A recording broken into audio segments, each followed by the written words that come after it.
জনাব আসিফ নজরুল আইন বিষয়ক উপদেষ্টা তিনি যে ৩৫ জন বিচারক নিয়োগ দিয়েছিলেন সেটা সে আগের যে প্রক্রিয়া সেই প্রক্রিয়া, এবং এটা খুবই বিতর্ক তৈরি করেছিল। ক্ষমতা কারোর জন্য কিন্তু চিরস্থায়ী না, বিএনপিও দীর্ঘদিন ক্ষমতায় ছিল। আমরা কিন্তু বরাবরই বলেছি আমাদের দেশের কিছু স্বাধীন প্রতিষ্ঠান বিশেষ করে বিচার ব্যবস্থা নিয়ে নানা ধরনের প্রশ্ন আছে। আপনি যদি দেখেন অতীতে বিচারপতি নিয়োগের ক্ষেত্রে অধিকাংশ ক্ষেত্রে দলীয়করণ হয়েছিল, এটা কিন্তু বিতর্ক বা প্রশ্ন সবসময় থেকেছে। যে কারণে মারজার হোসেন মামলার যে রায় তার আলোকে স্বাধীন বিচার ব্যবস্থা এবং বিচারক নিয়োগ প্রক্রিয়া বা পদ্ধতি ইত্যাদি নিয়ে সবসময় কথা বলা হয়েছে।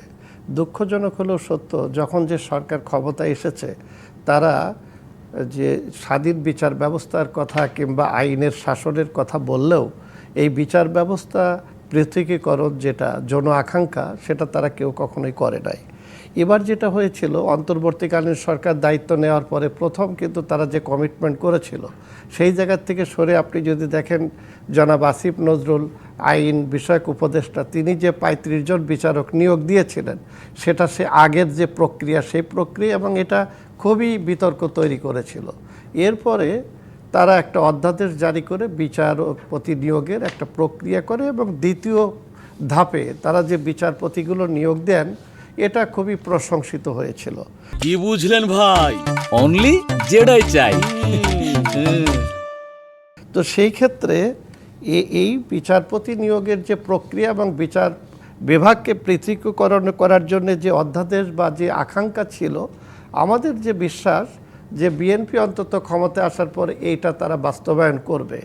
এবং ক্ষমতা কারোর জন্যই কিন্তু চিরস্থায়ী না, বিএনপিও দীর্ঘদিন ক্ষমতায় ছিল, তারপরে ১৭ বছর ক্ষমতার বাইরে ছিল, একটা প্রেক্ষাপটে আবার বিএনপি রাষ্ট্র ক্ষমতা আসছে। এই অতীত ইতিহাসকে পর্যালোচনা করে তারা এটা করবে আমাদের বিশ্বাস। এবং আইনমন্ত্রী সংসদে দাঁড়িয়ে বলেছে যে তারা এটা করবে। এখন এই যে তারা প্রতিশ্রুতি দিয়েছে, আমরা এই প্রতিশ্রুতি বাস্তবায়ন দেখতে চাই। কিন্তু প্রশ্ন উঠেছে বিরোধী দল যেটা বলছে যে তাহলে যেটা অধ্যাদেশ করা হলো তাহলে বিএনপি সেই জায়গা থেকে করা হবে কেন সরে যাচ্ছে? কিংবা তারা নির্বাচনী ইশতেহারে যে প্রতিশ্রুতি দিয়েছিল আমি সেটাই বলছি, 31 দফা থেকে কেন দূরে যে সরে গেল? 31 দফা যেটা আমরা বিএনপির সাথে শরিক দল হিসাবে আমরা আন্দোলন সংগ্রাম করেছি, সেই 31 দফা যেটা সেখানেও কিছু বিচার ব্যবস্থাকে পৃথকীকরণের জন্য তাদের একটা কমিটমেন্ট আছে, এবং তারা নির্বাচনী ইশতেহারও সেটা ঘোষণা করেছে। সেই জন্য এই জায়গার থেকে তারা ফেরত যাবে এটা আমরা আশা করি না বিএনপির কাছ থেকে।